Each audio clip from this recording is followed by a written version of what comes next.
الحمد لله نحمده ونستعينه ونستغفره ونعوذ بالله من شرور أنفسنا ومن سيئات أعمالنا من يهده الله فلا مضل له ومن يضلل فلا هادي له وأشهد أن لا إله إلا الله وحده لا شريك له وأشهد أن محمدا عبده ورسوله فإن أصدق الحديث كتاب الله وخير الهدي هدي محمد صلى الله عليه وسلم وشر الأمور محدثاتها وكل محدثة بدعة وكل بدعة ضلالة وكل ضلالة في النار وبعد அன்புள்ள சகோதரர்களே, இன்றைய ஜும்மா பிரசங்கத்திலே 2011 தொடக்கம் இன்று வரைக்கும் தொடர்ந்து கொண்டிருக்கக்கூடிய சிரியாவுடைய பிரச்சனை சம்பந்தமாக ஒரு சில செய்திகளை இந்த இடத்தில் நான் தெளிவுபடுத்திக் கொள்ளலாம் என்று நினைக்கின்றேன். அன்புள்ள சகோதரர்களே, இந்த இஸ்லாமிய உம்மத்துடைய இன்றைய நிலையை நாங்கள் எடுத்து நோக்குவோம் என்று சொன்னால் உண்மையில் கவலைக்கிடமான ஒரு நிலையாக இருந்து கொண்டிருப்பதை நாங்கள் பார்க்கிறோம். என்ன காரணம் என்று சொன்னால், இருளிலே வாழ்ந்து கொண்டிருந்த மக்களுக்கு, இந்த உலகமே வாழ்க்கை என்று நம்பிக்கொண்டிருந்த மக்களுக்கு, சிறந்த சிந்தனைகள் இருந்தும் சரியான கொள்கையை தேர்ந்தெடுக்க முடியாமல் சொந்த சிந்தனையை மழுங்கடிக்க செய்து கொண்டிருந்த மக்களுக்கு அல்லாஹு தாலா இந்த இஸ்லாத்தை கொண்டு போய் சேர்த்தான். பலவிதமான கஷ்டங்கள் பிரச்சாரங்களுக்கு பின்னால் இஸ்லாம் போய் அவர்களது கைகளிலே சேர்கிறது. அதை பெற்ற அந்த மக்களை நாம் நபித்தோழர்கள் என்று அழைக்கிறோம். அவர்கள் இஸ்லாத்தை சுமந்த நாள் தொடக்கம் இந்த இஸ்லாத்தை இந்த உலகத்திலே உள்ள எல்லாவற்றையும் விட பெருமதிமிக்க ஒன்றாக மதிக்கிறார்கள். மதிக்கிற நேரத்தில் இந்த உலகத்தில் எதுவும் அவர்களுடைய கையிலே இருக்கவில்லை. எந்த ஒரு ஆட்சியோ மதிக்கத்தக்க நிலையிலோ சமூக அந்தஸ்திலோ அந்த மக்கள் என்ன செய்யவில்லை, இருக்கவில்லை. நில ரீதியான வளங்களோடு அவர்கள் இருக்கவில்லை.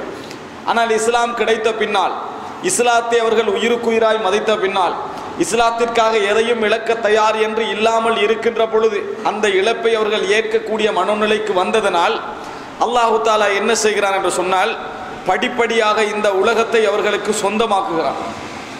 அன்புள்ள சகோதரர்களே, இது போன்ற ஆயுதங்களும் தொழில்நுட்பங்களும் இல்லாத ஒரு காலத்தில் இஸ்லாத்தை சுமந்து அவர்கள் கொண்ட நம்பிக்கையின் காரணமாக அல்லாஹு தாலா இந்த உலகத்தின் முக்கால் பகுதியை அவர்கள் ஆளுகின்ற அளவில் இஸ்லாம் என்ன செய்கிறது, பரவுகிறது. அமெரிக்கா என்கின்ற ஒரு கண்டம் தெரியாமல் அந்த காலத்தில் இருந்தது. இல்லை என்றால் நேரடியாக அங்கேயும் போய் என்ன செய்திருப்பார்கள், இஸ்லாத்தை சேர்த்திருப்பார்கள் என்கின்ற அளவில் உலகத்திலே மிகப்பெரிய ஒரு சாம்ராஜ்யமாக, அதுவும் கொள்கை தெளிவோடு நல்ல சக்தியோடு பலமான சக்தியோடு 800 வருடங்களுக்கு மேல் ஆண்ட ஒரு சமுதாயமாக இஸ்லாமிய ஆட்சி என்ன செய்கிறது, மிளர்கிறது. ஆனாலும் கொஞ்சம் கொஞ்சமாக அல்லாஹு தாலா இந்த கொள்கையின் காரணமாக அவர்களுக்கு இந்த உலகத்தை கொடுத்தவர்கள் என்ன நடந்தது, உலகம் வந்து சேர்ந்த பின்னால் அல்லாஹு தாலா என்ன செய்வான் என்றால், உலகம் பெரிதா, நீ ஆரம்பத்தில் ஏற்ற அந்த கொள்கை பெரிதா என்பதற்கு பல சோதனைகளை அல்லாஹு தாலா என்ன செய்வான், கொடுத்தே தீருவான். அந்த அடிப்படையில் அல்லாஹு தாலா என்ன செய்கிறான் என்று சொன்னால், அவர்களை சோதிக்க ஆரம்பிக்கிறான்.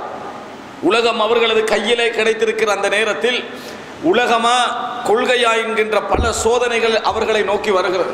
அந்த நேரங்களில் எல்லாம் உலகத்தை பாதுகாத்துக் கொள்வதற்காக வேண்டி, ஆட்சியை பாதுகாத்துக் கொள்வதற்காக வேண்டி இஸ்லாத்தை என்ன செய்தார்கள், கொஞ்சம் கொஞ்சமாக விட்டு கொடுக்க ஆரம்பித்தார்கள். இஸ்லாமிய கொள்கைகளை விட்டு கொடுக்க ஆரம்பித்தார்கள். இஸ்லாமிய விழுமியங்களை விட்டு கொடுக்க ஆரம்பித்தார்கள். இஸ்லாம் சொல்லாத உடன்படிக்கைகளில் கைச்சாத்திட ஆரம்பித்தார்கள். எல்லாம் எதற்காக வேண்டி, தமது இருப்பை ஆட்சியை பாதுகாத்துக் கொள்வதற்காக வேண்டி. அல்லாஹு தாலா என்ன செய்தான் என்றால், எதை அவர்கள் விரும்பினார்களோ அந்த உலகத்தை அவர்களுக்கு கொடுத்தான். எதை அவர்கள் பாரமாக நினைத்தார்களோ அந்த கொள்கையை உயர்த்தினான், அவர்களை விட்டு உயர்த்தி விட்டான். இன்று இஸ்லாமிய உலகத்தின் நிலையை நீங்கள் பார்த்தீர்கள் என்று சொன்னால், உலக வளம் என்று எடுத்துக்கொண்டீர்கள் என்று சொன்னால் எந்த குறையும் சொல்ல முடியாது. உலக வளம் என்று எடுத்துக்கொண்டீர்கள் என்று சொன்னால் எந்த குறையும் சொல்ல முடியாத அளவில் ஆயுதங்கள் வேண்டுமா, படித்தவர்கள் வேண்டுமா, சமூகத்தை வழிநடத்துகின்றவர்கள் வேண்டுமா, தொழில்நுட்பவியலாளர்கள் வேண்டுமா, எல்லோரும் இருக்கிறார்கள். ஆனாலும் சமுதாயத்துடைய போக்கை தீர்மானிக்கக்கூடிய லெவலில் அவர்கள் இல்லை. 50 முஸ்லிம் நாடுகள் இருந்தும் அவர்களெல்லாம் ஒன்று கூடி ஒரு ஒற்றுமையான ஒரு முடிவை எடுக்கக்கூடிய மனோநிலையில் அவர்கள் இல்லை. அப்படிப்பட்ட எந்த விதமான ஒரு பிணைப்பும் அவர்கள் இல்லாமல் ஒன்று கூடி களைவதை நீங்கள் என்ன செய்வீர்கள், பார்க்கிறீர்கள். எல்லா வளம் இருந்தும் இந்த உலகத்தை நிர்வகிக்கக்கூடிய பெட்ரோலியம், இன்றைய பொருளாதாரத்தில் மிகப்பெரிய செல்வாக்கு செலுத்தக்கூடிய பெட்ரோலியத்தை தங்களுக்கு கீழே வைத்திருந்தும் கூட எந்த விதமான பொருளாதார ரீதியான பாதிப்புகளையும் சொல்லக்கூடிய அளவில், பொருளாதார ரீதியான தாக்கத்தை செலுத்த முடியாத அளவில் இந்த இஸ்லாமிய சமுதாயம் இருந்து கொண்டிருக்கிறது என்று சொன்னால், அல்லாஹ் தஆலா ஒரு விஷயத்தை உணர்த்துகிறான். என்னதான் உலகம் உங்களது கையிலே இருந்தாலும் அந்த உலகத்தை நிர்வகிக்கக்கூடிய ஒரு தன்மையை யார் இந்த மார்க்கத்தை ஒழுங்காக படித்து பின்பற்றி வாழுகிறார்களோ அவர்களுக்குத்தான் இறைவன் வழங்குவான் என்பதை இந்த உலகத்திலே அல்லாஹ் தஆலா சுட்டி காட்டி கொண்டிருக்கிறான். சிரியா பிரச்சனையை எடுத்து பாருங்கள், தூனிசிலே வந்த பிரச்சனையை எடுத்து பாருங்கள், லிபியா பிரச்சனையை எடுத்து பாருங்கள், ஈஜிப்டுடைய பிரச்சனையை எடுத்து பாருங்கள், யமனை எடுத்து பாருங்கள். இந்த வந்த எல்லா விஷயத்திலும் தீர்ப்பாளராக நாம் யாரை எதிர்பார்க்கிறோம்? அமெரிக்காவை எதிர்பார்க்கிறோம், ஐநா சபையை எதிர்பார்க்கிறோம், ரஷ்யாவுடைய தலையீட்டை எதிர்பார்க்கிறோம், சைனாவுடைய தலையீட்டை எதிர்பார்க்கிறோம்.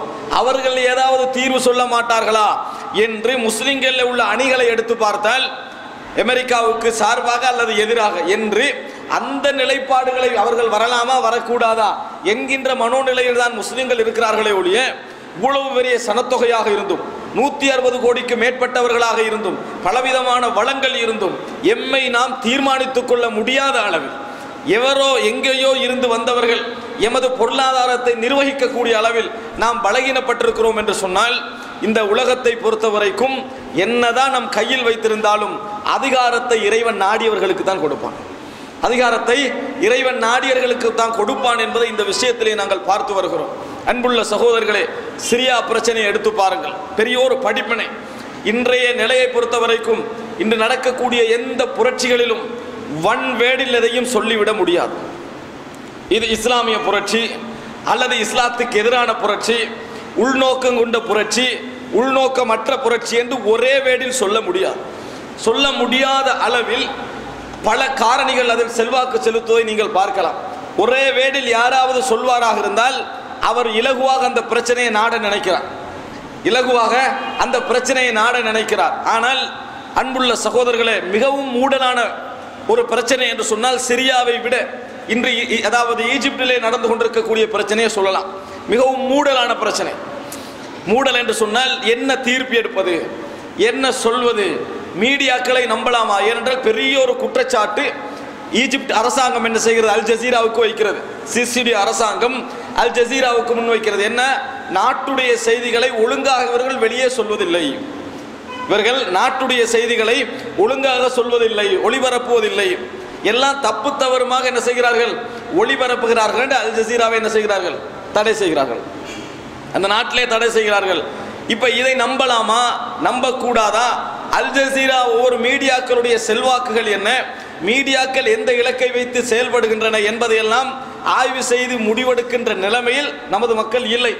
அதை சொல்லுகின்ற நிலைமையிலும் இந்த சூழலும் என்ன இல்லை என்பதை நாங்கள் புரிந்து கொள்ள வேண்டும். அன்புள்ள சகோதரர்களே, இதே அடிப்படையில் சிரியா பிரச்சனையை பொறுத்தவரைக்கும் அவ்வளவு மூடலானதல்ல, தெளிவாக இருக்கிறது. ஆனாலும் ஒரே வார்த்தையில் சொல்லிவிட முடியாது. அன்புள்ள சகோதரர்களே, சிரியாவை பற்றி நாங்கள் முதலாவது கொஞ்சம் தெரிந்து கொள்ள வேண்டும். இந்த சிரியாவை பொறுத்தவரைக்கும் இஸ்லாமிய வரலாற்றில் மிக முக்கியமான இடங்களில் உண்டு. இஸ்லாமிய கிலாபத்துக்கு தலைநகரமாக இருந்த டமஸ்கஸ் சிரியாவில் தான் இருக்கிறது. அன்புள்ள சகோதரர், மதீனா தலைநகராக இருந்திருக்கிறது, கூஃபா தலைநகராக இருந்திருக்கிறது, டமஸ்கஸும் என்ன செய்கிறது, தலைநகராக இருந்திருக்கிறது. இந்த இஸ்லாமிய உலகத்துடைய கிலாபத்துக்கு சாம்ராஜ்யம், அதாவது கிலாபா சாம்ராஜ்யத்துக்கு தலைநகராக சிரியாவில் உள்ள டமஸ்கஸ் இருந்திருப்பதை நாங்கள் பார்க்கிறோம். அப்போ ஒரு முக்கியத்துவம் வாய்ந்த ஒரு பிரதேசம் அது, இஸ்லாமிய உலகத்தை நிர்வகித்த ஒரு பிரதேசம் என்பதை நாங்கள் என்ன செய்கிறோம், புரிந்து கொள்கிறோம். இன்றைய சிரியாவை பொறுத்தவரைக்கும் ரசூலுல்லாஹி ஸல்லல்லாஹு அலைஹி வஸல்லம் அவர்கள் ஹதீதுகளிலே ஷாம் என்ற வார்த்தையை உபயோகிப்பார்கள். மொழியிலே, அரபு மொழியிலே ஷாம் என்ற வார்த்தை உபயோகிக்கப்படும். அந்த ஷாம் தான் இன்றைய சிரியாவாக இருந்தாலும் கூட ஷாம் என்று சொல்லுகின்ற பொழுது இந்த சிரியா மட்டும் அடங்காது. லெபனான் அடங்கும், பலஸ்தீன் அடங்கும், அதுபோல ஜோர்தானுடைய ஒரு பகுதி என்ன செய்யும், அது அடங்கும். இப்படி பெரும் பகுதிகள் என்ன செய்யும், அடங்கக்கூடியதைத்தான் ஷாம் என்று சொல்லி அன்றைய காலத்தில் என்ன செய்தார்கள், அழைத்தார்கள். இன்றைய சிரியா முழுதாக அடங்கும், சந்தேகம் கிடையாது. ஆனால் சிரியா மட்டுமல்ல ஷாம் என்பது. ஹதீஸிலே வரக்கூடிய ஷாம் என்பது சிரியா மட்டுமல்ல, வடக்கிலே இருக்கக்கூடிய சவுதியுடைய, அதாவது வடக்கிலே இருக்கக்கூடிய இந்த பெருவாரியான நாடுகளை ஷாம் என்ற வார்த்தை குறிக்கும். ஆனால் சிரியா முழுமையாக அடங்கும் என்பதில் சந்தேகம் கிடையாது.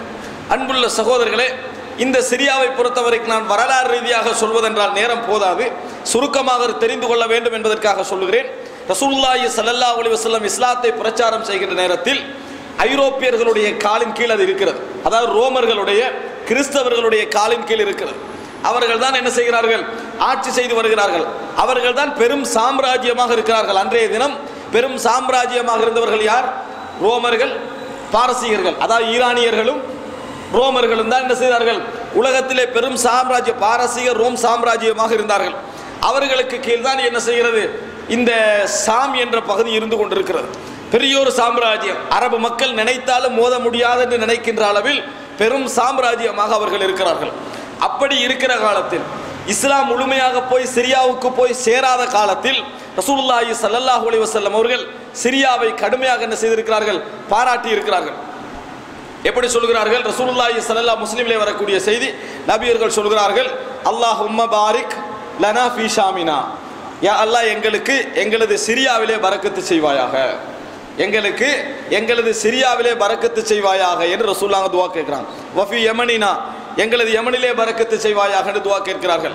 அந்த நேரத்தில் அங்கே உள்ளவர்கள் வஃபி நஜிதினா, நஜிதிலும் பரக்கத்து செய்வாயாக என்று துஆ கேளுங்கள் அப்படி என்கிறார்கள். அப்ப ரசூல் ஸல்லல்லாஹு அலைஹி வஸல்லம் மறுபடி யா அல்லாஹ் எங்களது சிரியாவிலே பரக்கத்து செய்வாயாக, யமனிலே பரக்கத்து செய்வாயாக என்கிறார்கள். எங்களது நஜிதிலும் பரக்கத்து செய்ய துஆ கேளுங்கள் என்கிறார்கள். மூன்றாம் முறையும் ரசூல் ஸல்லல்லாஹு அலைஹி வஸல்லம் அவர்கள் அல்லாஹும்ம பாரிக் லனா ஃபீ ஷாமினா வ ஃபீ யமனினா, யமனிலும் சிரியாவிலும் பரக்கத்து செய்வாயாக என்று துஆ கேட்டார்கள். மூணாவது நஜிதிலே கேளுங்கள் என்று சொன்னவுடன் ரசூல் ஸல்லல்லாஹு அலைஹி வஸல்லம் சொன்னார்கள், ஹுனாக ஸலாஸில் வல் ஃபிதன், அங்கிருந்து தான் குழப்பங்களும் அதாவது அசைவு அந்த பூகம்பங்களும் தோன்றும் என்று ரசூலுல்லாஹி ஸல்லல்லாஹு அலைஹி வஸல்லம் என்ன செய்தார்கள்? சொன்னார்கள் என்ற செய்தியை பார்க்கிறோம். இதில் நஜித் என்றால் என்ன என்பது ஒரு பக்கம். ரசூலுல்லாஹி ஸல்லல்லாஹு அலைஹி வஸல்லம் அந்த இடத்தில் இஸ்லாம் போய் முழுமையாக சேர்வதற்கு முன்னாலேயே சிரியாவுக்கு துஆ கேட்டதை நாங்கள் என்ன செய்கிறோம்? பார்க்கிறோம். சிரியா இஸ்லாமிய வரலாற்றில் நீங்கள் எடுத்து பார்த்தீர்கள் என்று சொன்னால் பலவிதமான ஆய்வுக்குட்படுத்தப்பட்டிருப்பதை நீங்கள் பார்க்கலாம். ஃபதாயிலு ஷாம், சிரியாவுடைய சிறப்புகள் என்று சொல்லி நிறைய இஸ்லாமிய அறிஞர்கள் நூல் எழுதியிருக்கிறார்கள். நிறைய ஹதீதுகளை ரசூலுல்லாஹி ஸல்லல்லாஹு அலைஹி வஸல்லம் அவர்கள் சிரியாவை பற்றி சொன்னதாக கொண்டு வந்து பதிந்திருக்கிறார்கள். பலகீனமான ஹதீதுகளும் இருக்கலாம், சஹீஹான ஹதீதுகளும் இருக்கலாம். ஆனால் ஒரு முக்கியத்துவம் வாய்ந்த பிரதேசம் என்பதை நாங்கள் புரிந்து கொள்ள வேண்டும். நிறைய இஸ்லாமிய அறிஞர்கள் சிரியாவை தனியாக மையப்படுத்தி எழுதுகிறார்கள் என்றால் அது ஒரு சிறப்பான பிரதேசம் என்பதை நாங்கள் என்ன செய்யலாம்? அறிந்து கொள்ளலாம். அப்படி ஒரு முக்கியத்துவம் வாய்ந்த ஒரு பிரதேசமாக அது இருக்கிறது. ரசூலுல்லாஹி ஸல்லல்லாஹு அலைஹி வஸல்லம் அவர்கள் அவருடைய மரணத்திற்கு பின்னால் உமர் இப்னு கத்தாப் ரலியல்லாஹு அன்ஹுடைய ஆட்சி காலத்தில் ஹிஜ்ரி 14ஆம் ஆண்டு அபு உபைதா இப்னுல் ஜர்ராஹ், ஹாலித் இப்னு வலீத் ரலியல்லாஹு அன்ஹுமா போன்ற தலைவர்கள் மூலம் டெமஸ்கஸ் கைப்பற்றப்படுகிறது. அதாவது சிரியாவுடைய தலைநகர் என்ன செய்கிறது? கைப்பற்றப்படுகிறது. இஸ்லாமிய ஆளுகைக்குள்ளாக என்ன செய்கிறது? அது வருகிறது. அப்படியே கொஞ்சம் கொஞ்சமாக அதுக்கு முன்னால ஜோர்தான், அதுக்கப்புறம் இன்னும் பல பகுதிகள் என்ன செய்கின்றன? கைப்பற்றப்படுகின்றன. அதற்கு பின்னால் முழுமையாக சிரியா இஸ்லாமிய ஆட்சிக்குள்ளே வருகிறது. ஹிஜ்ரி 40ஆம் ஆண்டு முதல் உமையாக்களுடைய ஆட்சி, அதாவது முஆவியா ரலியல்லாஹு அன்ஹு அவர்கள் அங்கிருந்து தான் அலி ரலியல்லாஹு அன்ஹு அவரோடு நடந்த யுத்தங்கள், அதே போன்று ஆயிஷா ரலியல்லாஹு அன்ஹாவோட நடந்த யுத்தங்கள்லாம் எங்கிருந்து நடந்தது? சிரியாவிலிருந்து வந்து நடந்த யுத்தம். அவர் கவர்னராக அங்கிருந்தார். அலி ரலியல்லாஹுடைய மரணத்துக்கு பின்னால் ஹசன் ரலியல்லாஹு அன்ஹு அவர்கள் ஆட்சிக்கு வந்தவுடன் என்ன செய்தார்கள்? ஆட்சியை கொண்டு போய் ஒப்படைத்தார்கள். அன்றிலிருந்து உமையாக்களுடைய ஆட்சி விழுகின்ற வரைக்கும் தலைநகர் இஸ்லாமிய உலகத்திற்கு கிட்டத்தட்ட 100 வருடங்கள் இஸ்லாமிய உலகத்திற்கு எதாக இருந்தது? டெமஸ்கஸ் தான் தலைநகராக இருந்தது என்பதை நாங்கள் என்ன செய்ய வேண்டும்? புரிந்து கொள்ள வேண்டும். அப்ப உமையாக்களுடைய ஒரு கேந்திர ஸ்தலமாக, இஸ்லாமிய ஆட்சியாளர்களான உமையாக்களுடைய ஒரு கேந்திர ஸ்தலமாக இந்த சிரியா இருந்து வந்திருக்கிறது. அது மாத்திரமல்ல, இந்த சிரியா ஆட்சியுடைய காலப்பகுதியில் தான், இந்த உமையாக்களுடைய ஆட்சி காலப்பகுதியில் தான் இஸ்லாமிய உம்மத்திலே மிகப்பெரிய நாடுகள் இஸ்லாமிய உம்மத்துக்கு வீழ்த்தப்பட்டன. அதாவது இஸ்லாமிய ஆட்சிகளாக மாறின. குறிப்பாக அந்தலுஸ், ஸ்பெயின், தாரிக் பின் ஜியாத் அவருடைய தலைமையில், காசிம் பின் முகமது போன்றவருடைய தலைமையில் என்ன செய்கிறது? இஸ்லாமிய ஆளுகைக்கு உட்படுத்தப்படுகிறது. குறிப்பாக அந்தலுசுடைய துலைத்திலா என்கின்ற பகுதி, அதே போல அதாவது சிந்து, இந்த பாகிஸ்தானுடைய ஒரு மாநிலம், சிந்து நதி கரைன்னு சொல்வார்கள், அந்த பகுதி என்ன செய்கிறது? இஸ்லாமிய ஆளுகைக்கு உட்படுத்தப்படுகிறது. எல்லாம் இந்த டெமஸ்கஸ் தலைநகராக இருக்கிற காலத்தில் இஸ்லாமிய உலகத்துடைய பெரும் பகுதிகள், இன்றைக்கு நாம் இஸ்லாமிய உலகம் என்று கருதக்கூடிய பெரும் பகுதிகள் இந்த ஆட்சி கால பகுதி தான் என்ன செய்கிறது, மாறி வருகிறது என்பதை நாங்கள் புரிந்து கொள்ள வேண்டும். அப்படி என்றால் சிரியா இவ்வளவு வரலாற்று முக்கியமிக்க ஒரு பிரதேசம். இந்த சிரியா எப்பொழுதுமே ஷியாக்களுக்குரிய ஒரு இடமாக வரலாற்றில் இருந்ததே இல்லை. காரணம், ஆட்சி செய்தது யார்? முஆவியா ரலியல்லாஹு அன்ஹு. உமையாக்களை பொறுத்த வரைக்கும் ஷியாக்கள் மிகவும் வெறுக்கக்கூடியவர்கள். உமையாக்களை ஷியாக்கள் மிகவும் வெறுப்பார்கள். அதனால் ஷியாக்களுக்குரிய ஒரு இடமாக இந்த சிரியா எந்த கால பகுதியிலும் என்ன செய்ததில்லை, இருந்தது கிடையாது.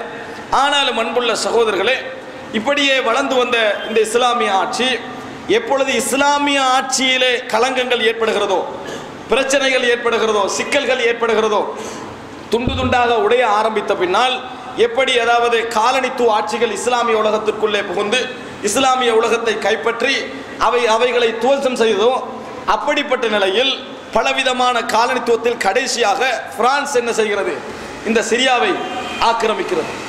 சிரியாவை ஆக்கிரமித்து பலவிதமான அதாவது மூளை செலவைகள்லாம் செய்த பின்னால் 1946களில் சிரியா சுதந்திரம் அடைகிறது. சிரியா என்ன செய்கிறது, சுதந்திரம் அடைகிறது. இந்த சுதந்திரம் அடைதல் என்ற வார்த்தை இஸ்லாமிய பார்வையில் எந்த அளவுக்கு சொல்லப்பட வேண்டும், அதனுடைய வரைவிலக்கணங்கள் என்ன என்பதெல்லாம் நிறைய பேச வேண்டிய விஷயங்கள். அன்புள்ள சகோதரர்களே, 1946களில் சுதந்திரம் அடைகிறது. சுதந்திரம் அடைந்த நாளிலிருந்து சும்மா பிரான்ஸ் போகல, அந்த இடத்தை விட்டு சும்மா பிரான்ஸ் போகல. ஏன்டா உலகத்தில் மிகப்பெரிய பொருளியல் யுத்தம் ஒன்றே போய்கொண்டிருந்தது. கேபிட்டலிசம், கம்யூனிசம், இந்த சோசியலிசத்திற்கு இடையில் பெரிய ஒரு யுத்தம் ஒன்றே என்ன செய்ய, முதலாளித்துவம், இந்த இதுவைகளுக்கு இடையில் பெரிய யுத்தம் ஒன்றே போய்கொண்டிருந்தது. ரஷ்யா சைனா ஓரணி, அமெரிக்காவும் மேற்கு ஐரோப்பாக்களும் ஓரணி என்கின்ற அடிப்படையில் பெரிய சிக்கல்களே போய்கொண்டிருந்தது. அதுக்கான ஏற்பாடுகளையும் கல்வி திட்டங்களையும் வகுத்து கொண்டுதான் ஒவ்வொரு நாட்டை விட்டும் அவர்கள் விலகி சென்றார்கள். ஒவ்வொரு நாட்டை விட்டும் விலகி சென்றார்கள். அதனது விளைவுகளில் ஒன்றுதான் இப்பொழுது சிரியா என்ன செய்கிறது, அனுபவித்துக் கொண்டிருக்கிறது. அன்புள்ள சகோதரர்களே, 1900 அதாவது இவர்கள் சுதந்திரம் அடைந்து போன பின்னால் இந்த நாடு சுதந்திரம் அடைந்த பின்னால் இந்த நாட்டிலே பாத் சோசியலிச கட்சி, அதை சொல்வதாக இருந்தால் மதம் என்பதற்கு சம்பந்தமே இல்லாத, மார்க்கம் என்றது இல்லாத, கம்யூனிச சிந்தனையால் ஆளப்பட, எப்படி ஈராக்கிலே சதாம் ஹுசைன் என்ன ஆட்சியை செய்தாரோ அந்த சிந்தனை போக்கு கொண்ட சித்தாந்தம் கொண்ட இயக்கங்கள் அங்கே உருவாக்கப்படுகின்றன. அங்கே என்ன செய்கிறது, உருவாக்கப்படுகின்றன. அன்புள்ள சகோதரர்களே, இந்த உருவாக்கம் தான் பெரிய பாரிய விளைவுகளை, பல சிக்கல்களை அந்த நாட்டிலே ஏற்படுத்துகிறது. அப்படி உருவாகியவர்கள் 1970களில் சிறுபான்மையில் அங்கத்தவர்களாக இருக்கக்கூடிய அலவியா தரீகா, பின்னால் நான் சொல்லுவேன், அது அங்கத்தவராக இருக்கக்கூடிய ஹாஃபிஸ் அல் அசத், பஷார் அசல் போன்றவர்கள் எல்லாம் சிறுபான்மையாக இருந்து 12% இருக்கக்கூடியவர்கள் எல்லாம் ஆட்சிக்கு வர முடிந்தது இந்த கொள்கையினூடாக. அதில் அங்கத்துவம் வைக்கிறார்கள், இராணுவத்தில் பணிபுரிகிறார்கள். அந்த அடிப்படையில் அந்த கட்சி மேலோங்குகிறது. ஒரு இராணுவ சதி புரட்சி 1970களில் நடக்கிறது. ஹாஃபிஸ் அல் அசத், அதாவது இன்று இருக்கிறாரே இவருடைய தந்தை ஹாஃபிஸ் அல் அசத் என்ன செய்கிறார் சொன்னால், ஒரு சதி புரட்சியின் மூலம் 70களில் ஆட்சிக்கு வருகிறார். 2000 ஆண்டு அவர் மரணிக்கிறார். அவருடைய மகன் இப்பொழுது ஆட்சிக்கு வந்திருக்கிறார், பஷார் அல் அசத். அவரது மகன் என்ன செய்கிறார், இப்பொழுது ஆட்சிக்கு வந்திருக்கிறார். இதுதான் இந்த இடத்திலே சுருக்கமாக நாங்கள் புரிந்து கொள்ள வேண்டிய விஷயம். அன்புள்ள சகோதரர்களே, இவர்களை பொறுத்த வரைக்கும் இந்த பஷார் அல் அசத், ஹாஃபிஸ் அசத் அவர்களுடைய கொள்கை பின்னணி எடுத்து பார்த்தீங்கன்னு சொன்னால், அதாவது சிரியாவை பொறுத்த வரைக்கும் எல்லோரும் அஹ்லு சுன்னாக்கள். கொள்கையில் நிறைய சூஃபித்துவ இயக்கங்கள், தரீகாக்கள் என்று நிறைய இருந்தாலும் ஷியாக்கள் அங்கு இல்லை. ஷியாக்களாக இருக்கக்கூடியவர்கள் குறிப்பிட்ட ஒரு காலப்பகுதியில் சிரியாவுக்குள்ளே வருகிறார்கள். சிரியாவுடைய கிழக்கு, அதாவது மேற்கு பகுதி, லாதிகியா போன்ற இடங்களில் எல்லாம், பெரிய மலைகளில் எல்லாம் விவசாயிகளாக அவர்கள் வாழ்ந்து கொண்டிருக்கிறார்கள். கிட்டத்தட்ட அவர்கள் பெருகி இன்று, அதாவது சிரியாவுடைய சனத்தொகை எடுத்துக்கொண்டால் கிட்டத்தட்ட 2 கோடி வரும், 2 கோடி பேர் வரும். அதில் 20 லட்சம் பேர் கிட்டத்தட்ட இந்த அலவியா தரீகாவை சேர்ந்தவர்கள். ஷியாக்கள் 20 லட்சம் பேர் கிட்டத்தட்ட இந்த தரீகாவை சேர்ந்தவர்கள். அப்படி என்றால் 180 அதாவது லட்சம் மற்றவர்களும் 20 லட்சம் என்ன இந்த கொள்கையில் அவர்களும் இருக்கிறார்கள். இவர்கள் இன்று அலவியா என்று பிரான்சால் அழைக்கப்படுகிறார்கள். ஆனால் அலவியா என்று சொல்கின்ற நேரத்தில் அது கொஞ்சம் நெருக்கமான ஒரு பேராக இருக்கிறது. ஆனால் நுசைரியாக்கள் என்று இஸ்லாமிய வரலாற்றில் அறியப்பட்டவர்கள், நுசைரியாக்கள் என்று சொல்லி இஸ்லாமிய வரலாற்றில் அறியப்பட்டவர்கள். இவர்கள் எப்படிப்பட்ட மோசமான கொள்கையுடையவர்கள் தெரியுமா? இந்த நுசைரியாக்கள் ஷியாக்களை பொறுத்த வரைக்கும் அஹ்லு சுன்னாவை நோக்கி அவர்களது கொள்கை மிக மோசமானது. ஷியாக்கள் நான் குறிப்பாக சொல்வது இத்னை அஷரியா, அதாவது இந்த ஈரானை ஆண்டு கொண்டிருக்கிறார்கள் ராபிதாக்கள், அவர்களது கொள்கை மிக மோசமானது. எப்படி மோசமானது? அஹ்லு சுன்னாவை கொல்வதென்பது அவர்களுக்கு நன்மையான காரியம். சந்தர்ப்பம் கிடைத்தால் அவர்களை கொல்லுவதென்பது இறைவனிடத்தில் கூலி தரக்கூடிய காரியம். அவர்களது நூல்கள் அதற்கு சாட்சியாக இருந்து கொண்டிருக்கின்றன. எந்த விதமான இரக்கமும் அவர்கள் என்ன செய்ய மாட்டார்கள், அதில் பார்க்க மாட்டார்கள். அந்த ஷியாக்களிலேயே ஆக மோசமான பிரிவு என்று சொல்லி வர்ணிக்கப்பட்ட ஒரு பிரிவு தான் இந்த நுசைரியா. ஷியாக்களிலேயே எந்த அளவுக்கு தெரியுமா? ஷியா அறிஞர்களை இந்த நுசைரியாக்கள் காவிர்கள் என்று தீர்ப்பு கொடுத்திருக்கிறார்கள். யாரு? ஷியா அறிஞர்களே இந்த நுசைரியா கொள்கையுடையவர்கள் காவிர்கள், வள்ளிகட்ட கொள்கையில் உள்ளவர்கள், மோசமான கொள்கையில் உள்ளவர்கள் என்று என்ன செய்திருக்கிறார்கள்? தீர்ப்பு கொடுத்திருக்கிறார்கள். காரணம், அலி ரலியல்லாஹு அன்ஹு அவர்களை கடவுள் என்று சொல்லக்கூடியவர்கள். அலி ரலியல்லாஹு அன்ஹு அவர்களை கடவுள் என்று சொல்லக்கூடியவர்கள். சொர்க்கம், நரகம், மறுமை நாள் இது போன்ற நம்பிக்கைகளை எல்லாம் வேறு விளக்கத்தில் சொல்லக்கூடியவர்கள். குறிப்பாக தாத்தாரியர்களுடைய ஆட்சி கால, அதாவது அந்த படையெடுப்பு இருக்கிறது, அந்த கால பகுதியில் மிக மோசமாக அவர்களுக்கு உதவி செய்தவர்கள். இவர்களை பற்றி இமாம் இப்னு தைமியா ரஹிமஹுல்லாஹ் அவர்களுடைய ஒரு வார்த்தையை நான் இங்கே ஞாபகப்படுத்தலாம் என்று நினைக்கிறேன். அன்புள்ள சகோதரர்களே, இப்னு தைமியா ரஹிமஹுல்லாஹ் அவர்களை பொறுத்தவரைக்கும் நிறைய மற்றவர்களோடு முரண்பட்டாலும் கூட ஃபத்வா வழங்குவதில், வழிகேடு குஃபுர் ஃபத்வா வழங்குவதில் மிகவும் நிதானத்தை கடைபிடித்தவர். மிகவும் நிதானத்தை கடைபிடித்தவர். நுசைரியாக்களுடைய பாதிப்பை உணர்ந்த அவர் ஒரு வார்த்தை சொல்கிறார். மஜ்மு ஃபத்தாவாயிலே நீங்கள் பார்க்கலாம். ஹாஉலாயில் கௌமல் முஸம்மூன பின் நுசைரியா, நுசைரியா என்று அழைக்கப்படுகிறார்கள். இவர்கள் ஹும் வசாயிரு அஸ்னாஃபில் ஹராமிதால் பாத்தினிய அக்ஃபரு மினல் யஹூதி வன் நஸாரா, இவர்களும் இன்னும் அதாவது நயவஞ்சகமான கொள்கைகள் வைத்திருக்கக்கூடியவர்களும் இவர்கள் கிறிஸ்தவர்களை விட மிக மோசமானவர்கள். கிறிஸ்தவர்களை விட மிக மோசமானவர்கள். பல் வ அக்ஃபர் மின் கதீர் மினல் முஷ்ரிகீன், அது மட்டுமல்ல நிறைய முஷ்ரிகீன்களை விட இவர்கள் மோசமானவர்கள். இவர்கள் மோசமானவர்கள். வதரஹும் அலா உம்மத்தி முஹம்மதின் ஸல்லல்லாஹு அலைஹி வஸல்லம், இவர்களுடைய பாதிப்பு இருக்கிறது இஸ்லாமிய உம்மத்துக்கு, இவர்களுடைய பாதிப்பு அஅலம் மின் தரரில் குஃபாரில் முஹாரிபீன மிஸ்ல் குஃபாரி தத்தார் வல் ஃபரஞ்ச், பிரான்ஸ் காலனித்துவவாதிகள், தாத்தாரிய காலனித்துவவாதிகளை விட இவர்களுடைய பாதிப்பு மிக மோசமானது. இவர்களது பாதிப்பு மிக மோசமானது. ஃபஇன்ன ஹாஉலாஇ யதலாஹருன இந்த ஜுஹாலில் முஸ்லிமீன் பித்தஷய்யு வ முவாலாத்தி அஹ்லில் பைத், நபிகளாருடைய குடும்பத்தை விரும்புவதாகவும் அலிக்கு சார்பாக இருப்பதாகவும் காட்டிக் கொள்கிறார்களே ஒழிய இவர்களை பொறுத்தவரைக்கும் பஹும் ஃபில் ஹகீகா, உண்மையிலேயே லா யுமினூன பில்லாஹி வ பிரசூலிஹி, அல்லாஹ்வை ஈமான் கொள்வது கிடையாது, அல்லாஹ்வுடைய தூதரை ஈமான் கொள்வது கிடையாது, வலா கிதாபிஹி, அவனது வேதத்தை ஈமான் கொள்வது கிடையாது, வலா அம்ரின் வலா பினஹின், ஏவலையோ விளக்கலையோ ஈமான் கொள்ள மாட்டார்கள், வலா தவாபின் வலா இகாப், எந்த கூலியையும் அவர்கள் ஈமான் கொள்ள மாட்டார்கள், எந்த தண்டனையும் அவர்கள் ஈமான் கொள்ள மாட்டார்கள், வலா ஜன்னத்தின் வலா நார், சொர்க்க நரகத்தை கூட அவர்கள் நம்ப மாட்டார்கள், வலா பி அஹதின் மினல் முர்சலீன் பி உம்மத்தி முஹம்மத், அதாவது கப்ல முஹம்மதுடைய சமுதாயத்துக்கு முன்னர் வந்த எந்த நபிமார்களை ஈமான் கொள்ள மாட்டார்கள், வலா பி மில்லத்தின் மின் மிலலிஸ் சாலிஃபா, முன் சென்ற எந்த மார்க்கத்தையும் கூட இவர்கள் நம்ப மாட்டார்கள். அதனால் தான் அந்த நுசைரியா கோத்திரத்தில் உள்ள அதிகமானவர்கள் இந்த கம்யூனிஸ்ட் கட்சிகளில் இடம் வகிக்கிறார்கள், மதத்துக்கு எதிரான கட்சிகளில் என்ன செய்கிறார்கள், இடம் வகிக்கிறார்கள். இவர்களை பொறுத்தவரைக்கும் இஸ்லாமிய உம்மத்தை காட்டி கொடுத்த வரலாறுகள் நிறைய இருக்கின்றன. நுசைரியாக்கள் காட்டி கொடுத்ததனால் பிரான்ஸ் காலனித்துவவாதிகள் இவர்களை அலவியாண்டு அழைக்க ஆரம்பித்தார்கள். எப்படி அழைக்க ஆரம்பித்தார்கள்? அலவியாண்டு அழைக்க ஆரம்பித்தார்கள். உண்மையிலேயே அதுக்கு பக்கத்தில் இருக்கக்கூடிய துருக்கியிலே அலவியாக்கள் இருக்கிறார்கள். அந்த அலவியாக்கள் வேறு, இவர்கள் வேறு. இவர்களுக்கு இடையில் வந்த வேறு தான் இந்த அலவியாக்கள். மிக மோசமான கொள்கையுடையவர்கள். சந்தர்ப்பம் கிடைக்கும் வரைக்கும் தான் அமைதியாக இருப்பார்கள். சந்தர்ப்பம் கிடைத்தால் அஹ்லு சுன்னாவை எந்த வகையில் அழிக்க முடியுமோ அந்த வகையில் அழிப்பார்கள். ஷியாக்களே இவர்களை காவிர்கள் என்று சொல்லுகின்ற அளவில் மிக மோசமானவர்கள் என்று இஸ்லாமிய அறிஞர்கள் சொல்லி இருப்பதை நாங்கள் பார்க்கிறோம். அவர்களில் ஒருவர் தான் இந்த ஹாஃபித் அல் அசத், அவருடைய பிள்ளை பஷார் அல் அசத். இவர்கள் ஆட்சிக்கு வர நேர்ந்தது. சிறுபான்மையாக இருந்தும் இந்த பாத் சோசியலிச சிந்தனையின் மூலம் இவர்களுக்கு ஆட்சிக்கு வர முடிந்தது. 2000 ஆண்டு ஆட்சிக்கு வருகிறார். இவரது தந்தை 1982களில் ஹமாத் என்கின்ற, அதாவது அந்த சிரியாவை பொறுத்தவரை கிட்டத்தட்ட 14 மாகாணங்கள், அதில் ஹமாத் என்கின்ற அந்த மாகாணம் இருக்கிறது. அந்த மாகாணத்தில் இஹ்வான்களுடைய ஒரு புரட்சி நடக்கிறது.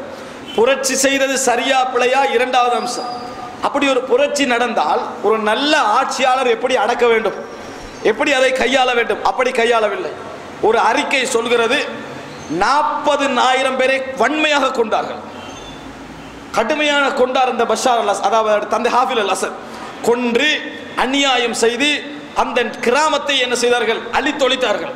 அப்படித்தான் அந்த புரட்சி என்ன செய்தார்கள், அடக்கினார்கள். அன்று தொடக்கம் இஹ்வான்கள் மறைமுகமாக என்ன சிரியாவில் இயங்க வேண்டிய ஒரு நிலைமைக்கு தள்ளப்பட்டார்கள் என்பதை நாங்கள் பார்க்கிறோம். அவருடைய போக்கு நடைமுறைகள் சரியில்லை, இரண்டாவது அம்சம். ஆனால் ஒரு ஆட்சியாளர் எப்படி அணுக வேண்டும் என்பதில் என்ன செய்யவில்லை, அவர்கள் ஒரு கொஞ்சம் கூட ஒரு கரிசனை இறக்கம் காட்டவில்லை. இப்பொழுது இந்த அசதுக்கு எதிராக ஏற்பட்டிருக்கக்கூடிய இந்த பஷாருக்கு எதிராக ஏற்பட்டிருக்கக்கூடிய இந்த புரட்சி இருக்கிறது, இதெல்லாம் சும்மா நேத்தின்றைக்கு வந்த காரணம் அல்ல. இவருடைய அநியாயங்கள் சாதாரணமானதல்ல. இவர்கள் அஹ்லு சுன்னாவுக்கு செய்த கொடுமைகள் சாதாரணமானதல்ல. பட்டியல் என்று நான் பேசுவதாக இருந்தால், இவரது அநியாயங்கள் என்று பேசுவதாக இருந்தால், புரட்சிக்கு முன் இவர் புரட்சிக்கு பின்னால் காரணம் சொல்கிறாரே, இந்த காரணமாக அவர்கள் ஆயுதத்தை பயன்படுத்தினார்கள், அதனால் தான் நான் அழித்துக் கொண்டிருக்கிறேன் காரணம் சொல்கிறாரே, இந்த காரணத்துக்கு முன் அவர் நல்லவராக இருந்தாரா என்று நீங்கள் பார்த்தீர்கள் என்று சொன்னால் ஒரு 2 மணித்தியாலங்களுக்கு அவரது கொடுமைகளை பட்டியல் போட்டு பேசலாம். பல்லாயிரக்கணக்கானவர்கள் கொல்லப்பட்டிருக்கிறார்கள், பல்லாயிரக்கணக்கானவர்கள் சிறையிலே வாடுகிறார்கள். ஏழை மக்கள், தொழில் இல்லாமல் கஷ்டப்படுகின்றவர்கள், இவரது ஆட்சியுடைய அந்த கொள்கை முறைமை இருக்கிறது, அதனால் நிறைய கஷ்டப்பட்டு கொண்டிருக்கிறார்கள். ரஷ்யாவுக்கும் சைனாவுக்கும் வால் பிடிக்கக்கூடிய அந்த கொள்கை இருக்கிறது, அதனால் நிறைய அந்த மக்கள் கஷ்டத்தில் இருந்து கொண்டிருக்கிறார்கள். அன்புள்ள சகோதரர்களே, தனது பாதுகாப்புக்காக லெபனானுடைய ஹிஸ்புல்லாவையும் அதே போன்று ஈரானையும் என்ன செய்கிறார்கள், தக்க வைத்துக் கொண்டிருக்கிறார்கள். அவர்களுக்குள்ள ஏராளமான முரண்பாடுகள் இருந்தும் அந்த இடத்திலே மத்திய கிழக்கிலே ஒரு சிறந்த பேச்சை எடுத்துக்கொள்வதற்காக வேண்டி என்னமோ பலஸ்தீனுடைய பிரச்சனைக்கு தாங்கள் பாதுகாப்பாக இருப்பதை போன்று ஒரு ஷோ என்ன செய்கிறார்கள், காட்டிக் கொண்டிருக்கிறார்களே ஒழிய இவர்கள் அநியாயக்காரர்கள் என்பதை டெல்லியின் முனையளவிலும் சந்தேகம் கிடையாது. இப்படிப்பட்ட சூழலில் தான் இந்த புரட்சி ஆரம்பிக்கிறது. சகோதரர்களே, இந்த புரட்சியை பொறுத்த வரைக்கும் மக்கள் கொதிப்பதற்கான ஒரு சந்தர்ப்பத்தை தேடி தேடி மனம் குமுறிக்கொண்டிருந்த வேளையில் இவர்களது ஒரு அநியாயம் நடந்த நேரத்தில் தான் 2011ஆம் ஆண்டு இந்த பிரச்சனை ஆரம்பிக்கிறது. சாதாரண ஆட்சி மாற்றத்துக்காக ஆரம்பிக்கவில்லை. ஆரம்பத்திலே அந்த பிரச்சனையில் அநியாயம் ஒன்று நடந்ததனால் அதற்காக வேண்டி ஆரம்பித்த பிரச்சனை இன்று அசதுடைய கொடுமைகள், அவருடைய அட்டகாசங்கள், அட்டூழியங்களால் காரணமாக அவரையே நீக்க வேண்டும் என்கின்ற அளவில் பிரபல்யமாக இருக்கிறது, உருவெடுத்திருக்கிறது. நாட்டுடைய பெரும்பான்மையான மக்கள் அவருக்கு எதிராக நடந்து கொள்ளக்கூடிய அளவில் இது என்ன செய்கிறது, வளர்ந்து வந்திருக்கிறமே நாங்கள் புரிந்து கொள்ள வேண்டும். இலக்கோடும் திட்டமிட்டும் இது ஆரம்பத்திலே ஆரம்பிக்கப்பட்டிருந்தால் ஒரு சாதாரண பிரச்சனையாக அது ஆரம்பித்திருக்காது. அநியாயம் இழைக்கப்பட்டவர்களை விடுதலை செய்ய என்ற அடிப்படையில் தான் ஆரம்பிக்கிறது. ஆரம்பித்தது ஆட்சிக்கு எதிரான அளவுக்கு போவதற்கு காரணம் இவர் நடந்து கொண்ட அந்த நடைமுறைகள் என்பதை நாங்கள் புரிந்து கொள்ள வேண்டும். அன்புள்ள சகோதரர்களே, இன்று ஈரான், அதாவது இன்று சிரியாவை பொறுத்தவரைக்கும் மிகப்பெரிய கொடூரங்கள் நடந்து கொண்டிருக்கின்றன. எப்படி நாம் அதாவது பர்மாவிலே ரோஹிங்கிய முஸ்லிம்களுக்கு எதிராக நடக்கக்கூடிய கொடுமைகளில் மனம் குமுறுகிறோமோ அதைவிட பன்மடங்கு இங்கே நடந்து கொண்டிருக்கிறது, அதைவிட பன்மடங்கு நடந்து கொண்டிருக்கிறது. சொல்லனா துயரங்கள் நடந்து கொண்டிருக்கின்றன. ஒரு அதாவது ஜோர்தானுடைய முகாமிலே இருக்கக்கூடிய ஒரு 5 வயது குழந்தை கிட்டத்தட்ட அதாவது யுனெஸ்கோவால் அந்த மனோநிலை பாதிக்கப்பட்டிருக்கிறார்கள் இந்த யுத்தத்தின் காரணமாக. அவர்களை ஆய்வு செய்ய போன நேரத்திலே ஒரு குழந்தை என்ன செய்கிறது, அழுது கொண்டே இந்த பஷாரை கொல்ல வேண்டும், பஷாரை கொல்ல வேண்டும். 5 வயசு குழந்தை, 5 வயது குழந்தைக்கு பஷார் யாருடைய முக்கியத்துவம் என்ன என்று புரிய வைப்பது என்பது ஒரு கஷ்டமான அம்சம். அது பதுகின்ற அளவுக்கு இருந்ததுக்கு என்ன காரணம் தெரியுமா? அந்த குழந்தை தாயிடமிருந்து பறிக்கப்பட்டு கண் முன்னால் தாயுடைய கை துண்டிக்கப்படுவது அந்த குழந்தை பார்க்குது. கண் முன்னால தாயுடைய கை துண்டிக்கப்படுவதையும் தன் கண் முன்னாலே அடித்து கொல்லப்படுவதையும் அந்த குழந்தை கண்ட பின்னால் மனநிலை பாதிக்கப்பட்டு கடைசி நிமிஷம் வரைக்கும் பஷாரை கொல்ல வேண்டும் என்கின்ற வார்த்தை அந்த குழந்தையுடைய வாயிலிருந்து வருகிறது என்றால், அன்புள்ள சகோதரர்களே, புரட்சியாளர்கள் தவறாக இருந்தால் ஒரு நல்ல ஆட்சியாளர் இப்படியா அடக்குவார்? ஒரு நல்ல ஆட்சியாளருடைய அணுகுமுறை இப்படியா இருக்கும்? அன்புள்ள உஸ்மான் ரலியல்லாஹு அன்ஹு அவர்களுடைய அளவுக்கு அவர்கள் கரிசனை காட்டாது விட்டாலும், பணிந்து போகாது விட்டாலும், ஓரளவில் ஒரு நல்ல ஆட்சியாளன் என்கின்ற அளவிலாவது என்ன செய்யலாம், நடந்து கொள்ளலாமா இல்லையா? அப்படி இல்லை. என்ன காரணம் அவர்களை அது விடுவதில்லை? அவருடைய இயற்கையிலேயே உள்ள கொள்கை. 90% மக்களை கொண்டு குவித்தாலும் அவர்கள் அதை நன்மை என்று நினைத்துக் கொண்டிருக்கிறார்கள். அந்த ஆட்சியிலே உள்ளவர்கள், அந்த ஆட்சியிலே உள்ளவர்கள் இது எங்களுக்கு கிடைக்கக்கூடிய அஜிர். காரணம், அலியை, அதாவது அலியுடைய ஆட்சியை பறித்தவர்கள், அலியை அவமதித்தவர்கள், நபிகளுடைய குடும்பத்தை கேவலப்படுத்திய இந்த சிரியா மக்களை அழித்துத்தான் ஆக வேண்டும் என்ற சிந்தனை பதிவு செய்யப்பட்டிருக்கிறது. அதில் எந்த விதமான சந்தேகமும் கிடையாது. அன்புள்ள சகோதரர்களே, இந்த விஷயத்தில் இந்த இஸ்லாமிய உம்மத்தில் யாராவது முரண்பட்டால் அவர்கள் ஒன்றில் உள்நோக்கம் கொண்டவர்கள், அல்லது அறியாதவர்கள், அல்லது அவர்கள் ஷியா கொள்கையை சார்ந்தவர்கள். இந்த விஷயத்தில் யாரும் முரண்பட முடியாது. இந்த விஷயத்தில் புரட்சி எங்கே போகிறது என்பதை பற்றி சொல்வேன். ஆனால் இந்த அம்சத்தை பொறுத்த வரைக்கும் அவர்கள் நுசைரியா கோத்திரத்தை சேர்ந்தவர்கள். பாத் சோசலிச சிந்தனையின் ஊடாக ஆட்சிக்கு வந்து 90% இருக்கக்கூடிய அஹ்லு சுன்னாவை அநியாயப்படுத்தி கொலை செய்வதில் நன்மை என்கின்ற சித்தாந்தம் உடையவர்கள். அவர்கள் இரசாயன தாக்கத்தின் மூலம், இரசாயனவியல் மூலம் அந்த குண்டடித்து பெரிய பெரிய பாதிப்புகள் ஏற்பட்ட இந்த செய்தியெல்லாம் நாம் படிக்கிறோமே. அது மட்டுமல்ல, ஒரு டோட்டல் அணுகுண்டை பயன்படுத்தி முழு மக்களை அழிக்க நினைத்தாலும் செய்வார்கள். அதில் அவர்களுக்கு எந்த தயக்கமும் கிடையாது. அவர்களுக்கு எந்த தயக்கமும் கிடையாது என்கின்ற அளவில் மிக மோசமான நடைமுறையுள்ள தலைவர்கள் என்பதை நாங்கள் புரிந்து கொள்ள வேண்டும். அன்புள்ள சகோதரர்களே, இது மிக முக்கியமாக நாங்கள் மனதிலே பதிவு வைத்துக் கொள்ள வேண்டிய அடிப்படை. இந்த அடிப்படையில் தான் அந்த சிரியாவுடைய இராணுவத்தில் இருந்து நிறைய அஹ்லு சுன்னாக்கள் விலகி ஓடி துருக்கியில் போய் சேர்ந்தார்கள். அங்கே போய் சேர்ந்துதான் FSA என்று சொல்லி, அதாவது ஃப்ரீ சிரியன் ஆர்மி என்று சொல்லி, சுதந்திர இராணுவத்தின் சிரியா ஆர்மி என்று சொல்லி ஒரு குரூப் என்ன செய்கிறது, அங்கே போராடி வருகிறது. அதல்லாமல் ஜபஹத்துன் நுஸ்ரா என்று சொல்லி ஒரு அமைப்பு போராடி வருகிறது. அதை அல் காயிதா அப்படி இப்படியெல்லாம் சொல்கிறார்கள். அவர்கள் மோசமான சிந்தனையுடையவர்கள், பின்னணி உள்ளவர்கள் எல்லாம் சொல்கிறார்கள். எப்படியோ ஒரு சில குழுக்கள் என்ன செய்கிறது, அடையாளப்படுத்துகின்ற அளவில் லீடிங்கில் போராடி வருகிறார்கள். ஆனால் இவர்கள் மட்டுமல்ல அங்கே போராளிகள், அந்த நாட்டுடைய மக்கள் தான் மிகப்பெரிய போராளிகளாக இருக்கிறார்கள். இந்த குழுவெல்லாம் அங்கத்துவம் வகிக்காமல் மிகப்பெரிய போராட்டம் இந்த இயக்கங்களுக்கு பின்னால் இருப்பவர்கள் யார்? அந்த நாட்டு மக்கள். இது அந்த சிரியாவுடைய பிரச்சனையை தொடர்ந்து வாசித்து வருகின்றவர்கள். இந்த கலவரங்கள் கருத்து முரண்பட மாட்டவர்கள். இந்த நிலவரங்களில் முரண்பாடு பட மாட்டார்கள். அதற்கு பின்னால் உள்ள சில தகவல் தான் சில முரண்பாட்டுக்குரியவைகள். அன்புள்ள சகோதரர்களே, அவர்கள் ஒரு விடுதலை எதிர்பார்க்கிறார்கள். இவர் நீங்க வேண்டும் என்று எதிர்பார்க்கிறார்கள். நல்ல ஒரு ஆட்சியாளர் வர வேண்டும் என்று எதிர்பார்க்கிறார்கள். தங்கள் கொள்கையுள்ளவர்கள் தங்களை ஆள வேண்டும் என்று என்ன செய்கிறார்கள், எதிர்பார்க்கிறார்கள் என்பதை நாங்கள் புரிந்து கொள்ள வேண்டும். அன்புள்ள சகோதரர்களே, கள நிலவரங்களை சரியான முறையில் புரிந்து விளங்கி அவைகளுக்கு தீர்ப்பளிக்கக்கூடிய மக்களாக அல்லாஹ் ரப்பல் ஆலமீன் என்னையும் உங்களையும் ஆக்கி அருள் புரிவானாக. இல்லாஹி நஹ்மது ونستعينه ونستغفره ونعوذ بالله من شرور أنفسنا ومن سيئات أعمالنا من يهده الله فلا مضل له ومن يضلل فلا هادي له وأشهد أن لا إله إلا الله وحده لا شريك له وأشهد أن محمدا عبده ورسوله أما بعد. அன்புள்ள சகோதரர்களே, இந்த சிரியாவுடைய இந்த நிலையை பொறுத்த வரைக்கும் முஸ்லிம் சகோதரர்கள் என்கின்ற உணர்வோடு நாங்கள் பார்க்கிற நேரத்தில் அவர்கள் அந்த ஆட்சியாளரிடம் என்ன கேட்கிறார்கள், எதை எதிர்பார்க்கிறார்கள் தெரியுமா? சிறந்த முறையில் தாங்கள் ஆளப்பட வேண்டும் என்கின்ற முதல் கோரிக்கை. இரண்டாவது, தங்களது பொருளாதார பிரச்சனைகள், கஷ்டங்கள் நிவர்த்தி செய்யப்பட வேண்டும். வேலையில்லா திண்டாட்டம், விவசாயிகளுக்கு செய்யப்படுகின்ற அநியாயங்கள், கொள்கை ரீதியாக செய்யப்படுகின்ற அநியாயங்கள், நீதித்துறையுடைய சரிவு, நேர்மையின்மை, இவைகளைத்தான் சரி செய்வதற்காக அந்த மக்களுடைய சிந்தனை போய்கொண்டிருக்கிறது. அதற்காக வேண்டித்தான் தங்கள் குழந்தைகள் உட்பட, தங்களது உறவுகள் உட்பட அத்தனை பேரையும் அவர்கள் அர்ப்பணிக்க தயாராகிறார்கள், அர்ப்பணித்துக் கொண்டே இருக்கிறார்கள். இவ்வளவு பேர் வீழ்ந்தும் நினைத்து பாருங்கள், இலங்கை மக்களுடைய மனோநிலையிலிருந்து அந்த மக்களை நினைத்து பாருங்கள். இவ்வளவு பல்லாயிரக்கணக்கான 50,000 60,000 என்று சொல்கின்ற அளவில் இவ்வளவு உயிர்கள் போன பின்னாலும் அவர்களது போராட்டம் அடங்கவில்லை, தாகம் அடங்கவில்லை. வீழ்த்திய ஆக வேண்டும் என்று சொல்லி என்ற சிந்தனையில் அவர்கள் போராடி கொண்டிருக்கிறார்கள் என்று சொன்னால் உள்ளத்திலே அவர்களுக்கு அல்லாஹ் தஆலா ஒரு உறுதியை வழங்கி இருக்கிறார். இது இவருடைய இந்த ஆட்சியுடைய கடைசியாக என்ன செய்யலாம், இருக்க வேண்டும். அதற்காக நாங்கள் பிரார்த்திக்க வேண்டும். காரணம், ஒரு அநியாயக்காரனான ஒரு ஆட்சியாளர், அவன் மாற வேண்டும். ஆட்சியாளருக்கு எதிராக கிளம்புவதை பொறுத்த வரைக்கும் நாட்டு மக்களுடைய முதல் நிபந்தனை, ஆட்சியாளர் குஃபராக இருக்க வேண்டும், குஃபர் செய்கின்றவராக இருக்க வேண்டும். பகிரங்கமாக குஃபரை அனுமதித்து அதை ஆதரித்து நடக்கக்கூடியவராக இருக்க வேண்டும், அநியாயக்காரனாக இருக்க வேண்டும். இரண்டாவது, அதை வீழ்த்துகின்ற அளவில் மக்களுடைய சக்தி எழும்ப வேண்டும். இந்த ரெண்டு இருந்தால்தான் கிளர்ச்சி என்பதற்கு இஸ்லாத்தில் அனுமதி இருக்கிறது. சிரியாவில் அதை நாங்கள் ஒட்டுமொத்தமாக பார்க்கிறோம். ஆனால் சிந்திக்க வேண்டிய விடை என்ன தெரியுமா? இந்த நேரத்தில் அமெரிக்கா, ரஷ்யா, சைனாண்டு போய்கொண்டிருக்கக்கூடிய இந்த பேச்சுவார்த்தை இது என்ன? இதற்கு பின்னால் பல கேள்விகள் இருக்கின்றன. உண்மையில் அந்த நாட்டு மக்களுடைய இலக்கு சிரியாவிலே உள்ள அந்த ஜனாதிபதி அகற்றி எங்களுக்கு சிறந்த ஒரு ஆட்சியாளரை கொண்டு வர வேண்டும் என்பதுதான். ஆனால் அதிலே போராடக்கூடிய எல்லா போராளிகளுடைய இலக்கும் அதுதானா? அல்ல இதற்கு பின்னால் பலவிதமான கையாடல்கள் இருக்கிறதா?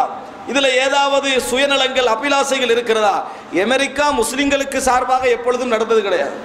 முஸ்லிம்களுக்கு சார்பாக நடந்தது கிடையாது. நடந்தால் அவனுக்கு ஏதாவது லாபம் இருக்கும், அவனுக்கு ஏதாவது என்னது லாபம் இருக்கும். இந்த அமெரிக்கா சிரியா மக்கள் கொல்லப்படுகிறார்கள் என்று அவசரமாக அமெரிக்காவுக்குள்ள அந்த சிரியாவுக்குள்ள இறங்க பார்க்குது என்று சொன்னால் ஏதாவது ஒரு ரீசன் இருக்கும். அதுக்கு பின்னாடி அந்த ரீசனை நாம் ஆய்வு செய்ய வேண்டிய அவசியம் இல்லை. இருக்காம அப்படி இல்லாமல் ஒரு நாள் 60 நாள் தான் இருக்க போறாங்களாம். இப்போ எல்லா பிரச்சனையை முடிச்சுட்டு வெளியே வந்துடுவார். அவர் எல்லாம் முடித்து விட்டு எந்த பேசும் அடிக்காமல் அவர் வெளியே வந்து விடுவார் என்று வேற என்னது கதை போகிறது. அதுக்கு எதிராக ரஷ்யாவும் சைனாவும் என்ன செய்கிறது, வாக்களிக்கிறது. இந்த இரண்டிலே வைத்து இவன் கேபிட்டலிச கொள்கை உள்ளவன், ரஷ்யாவும் சைனாவும் இந்த கம்யூனிச கொள்கையில் உள்ளவர்கள். இவர்கள் சிரியா விஷயத்தில் பங்கு போட்டுக் கொள்ள நினைப்பதிலிருந்து இந்த உள்ளே போராடுகின்றவர்கள் எல்லோருமே உண்மையான தூய்மையான போராளிகளா அல்லது இந்த போராட்டத்தை திசை திருப்பதற்கும் உள்ளே சிலர் இருக்கிறார்களா என்பது ஒரு கேள்விக்குறியான. இதை சில பொழுதுகளில் கேட்கின்றவர்களில் யாராவது தவறாக நினைக்கலாம். ஆனால் அவ்வாறல்ல. கொஞ்சம் சிந்தனையோடு அதை பார்க்கின்ற பொழுது சில வேளைகளில் இந்த புரட்சி வெற்றிகரமான இடத்திற்கு வருமாக இருந்தால் அல்ஜீரியாவில் நடந்தது போட்டு உடனே பிரட்டுவதற்கு என்னது வழிகளுக்குரிய சமைப்பு அந்த ஏற்பாடுகளும் இதில் இருக்கலாம். இது வெற்றிகரமான நிலைமையில வந்து அவரை கீழே போடுற நிலைமையில வந்து அந்த இடத்துல வச்சு அமெரிக்கா நிற்பான். கீழே போட்டு சரி, நீ ரஷ்யாட ஆளை தான் கீழே போட்டிருக்கிறாய், நீ வந்து சைனாட ஆளை தான் கீழே போட்டிருக்கிறாய், வாரவன் ஏண்ட ஆளா இருக்கிறான், வருகின்றவன் எனது ஆளா இருக்கிறோம், நீ அதுக்கு மேல ஒரு சிறந்த ஆட்சியாளர் குருவான் சொன்னாண்டு போய் நின்று என்று சொன்னால் அது அவனுக்கு ஆபத்து, ரஷ்யாவுக்கு ஆபத்து என்பதை சரியாக கொண்டு போவதற்காக உள்ளே சரியான வழிநடத்தல்கள் முழுமையாக நடக்கிறதா என்பது ஒரு மிகப்பெரிய கேள்விக்குறி. ஒரு மிகப்பெரிய அந்த இழுபறி அதைத்தான் காட்டுகிறது. இப்பொழுது நடந்து கொண்டிருக்கக்கூடிய இழுபறி தூய்மையான மக்களுடைய போராட்டத்தையும் தூய்மையான மக்களுடைய இலக்கையும் திசை திருப்ப வாய்ப்பு இருக்கிறது. இவர்கள் இறங்கினார்கள் என்று வையுங்க, உங்க பேர்த்து இறங்கினான்னு வைங்களே, விளங்கி கொள்ள வேண்டியதான் இங்க ஏற்றப்பட போகின்றவர் தூய்மையான ஒருவராக இருக்க மாட்டார். அவர் வீழ்ந்தாலும் இங்கே ஏற்றப்படக்கூடியவர் என்ன, அவர்களது இலக்கு வேறு, ரஷ்யாவுடைய இலக்கு வேறு, சைனாவுடைய இலக்கு வேறு, அமெரிக்காவுடைய இலக்கு வேறு. ஆனால் கவலைக்கிடமான விஷயம், இதையெல்லாம் பார்த்து கொண்டு முஸ்லிம் நாடுகள் அவங்க 2 பேரையும் பார்த்து முகத்தை முடிச்சுக்கின்றிருக்குதே, இதை மாதிரியான ஒரு கேவலமான ஒரு நிலைமை, ஒரு அவமானமான ஒரு நிலைமை இந்த தேகத்துவத்தை சுமந்த இந்த இஸ்லாத்தை சுமந்த 160 கோடி முஸ்லிம்கள் உள்ள ஒரு சமுதாயத்துக்கு வருகிறது என்று சொன்னால் எவ்வளவு கவலைக்கிடமான விஷயம். எங்கேயோ கடலை தாண்டி இருக்கக்கூடியவர்கள் வந்து தீர்ப்பு செலுத்த வேண்டும் என்று பார்த்து கொண்டிருக்கின்ற அளவில் நமது அரபு நாடுகள் இருந்து கொண்டிருக்கிறது என்றால் அங்கே என்னென்ன சவுதி அரேபியாவில் என்ன ஆய்வு நடக்கிறது, இது வந்து அமெரிக்கா வரலாமா வரக்கூடாதா, இது ஆய்வா, இது விளங்கிட்டா, அமெரிக்கா இங்கே வரலாமா வரக்கூடாதா என்று. அன்புள்ள சகோதரர், வரலாமா வரக்கூடாதா என்பது 2வது அம்சம். நாம் ஏன் ஒன்றுபடக்கூடாது, ஏன் ஒன்றுபடுறது அவ்வளவு கஷ்டமான விஷயமா இல்லை. ஆனால் தமது வளங்கள், தமது ஆட்சி, தமது இருப்பு, இவைகளுடைய நலவுகளில் அவர்கள் என்ன செய்கிறார்கள், மிகவும் கண்ணும் கருத்துமாக இருக்கிறார்கள். எந்த அளவுக்கு என்றால் அகதிகளுக்கு இடம் கொடுப்பதாக இருந்தாலும் மிகவும் யோசிக்கிறார்கள். அது நலன்களை பாதித்து விடுமா, இவ்வளோ இருக்கக்கூடிய துருக்கி யோசிக்கிறது, இவ்வளோ இருக்கக்கூடிய ஜோர்தான் யோசிக்கவில்லை, துருக்கி யோசிக்கிறது. அந்த லெவலில் என்ன செய்கிறது இந்த முஸ்லிம் நாடுகள் இருந்து கொண்டிருக்கிறது. அதனால் ஒரு விஷயம், 2 விஷயங்கள் நாங்கள் மனதிலே உறுதியாக இருக்க வேண்டும். சிரியா நிலைப்பாடு பற்றி நம்மிடத்திலே கேட்கப்பட்டால் நிச்சயமாக அந்த மக்களுடைய போராட்டம் சரியானது, இலக்கு சரியானது, அவர்கள் எதிர்பார்ப்பது சரியானது, அவர்கள் போராட வேண்டும், அவர்களுடைய போராட்டம் அநியாயத்துக்கு எதிரானது, பஷார் அல்-அஸதுடைய கொள்கைகள் தவறானது, அவன் அநியாயக்காரன், வீழ்த்தப்பட வேண்டும், அல்லாஹ் அந்த போராளிகளுக்கு சார்பாக உதவி செய்ய வேண்டும், இது எமது பிரார்த்தனை. அவர்களது பாவங்கள் மன்னிக்கப்பட வேண்டும், அநியாயக்காரர்கள் இல்லாமலாக்கப்பட வேண்டும், அதற்கு அனைவரும் துணை செய்ய வேண்டும், அரபு நாடுகளும் துணை செய்ய வேண்டும், அதில் சந்தேகம் கிடையாது. ஆனால் இது தூய இஸ்லாமிய ஆட்சியை நோக்கிய ஒரு போராட்டமா என்று கேட்டால் அது இன்னும் முடிவெடுக்க முடியாது. எத்தனை பேர் சொன்னாலும் சரி, எவ்வளவு பேர் சொன்னாலும் சரி, மீடியாக்களை வைத்தும் அங்குள்ள போராட்டங்களை வெறுமனை வைத்தும் என்ன செய்ய முடியாது, முடிவெடுக்க முடியாது. பல கட்சிகள் அதில் போராடி கொண்டிருக்கின்றன. அது முதல் அம்சம். 2வது, இதனுடைய இலக்கை சில பொழுதுகளில் அமெரிக்காவுடைய வருகையும் அல்லது ரஷ்யாவுடைய ஈடுபாடும் எங்கே திசை திருப்புமோ என்னது தெரியாது என்பதையும் புரிந்து கொள்ள வேண்டும். நாடகம் கூட நடிக்கலாம் சகோதரர்களே. எப்படி அமெரிக்கா நீ இறங்கக்கூடாது, சிரியா நான் அடிப்பேன் என்று சொல்லலாம். இந்த ஈரானை பொறுத்த வரைக்கும் நினைச்சு பாருங்க பாவம், அகமது நஜாதி வந்தாரு, அடிப்பேன் அடிப்பேன் அடிப்பேன் ஈராக்கு சொல்லிக்கொண்டே இருந்தார், ஒன்றும் செய்யல, ஆட்சியை முடிச்சுட்டு போயிட்டாரு. ஆட்சியை முடிச்சுட்டு என்ன செஞ்சாரு, போய்விட்டு, அவ்வளவுதான்.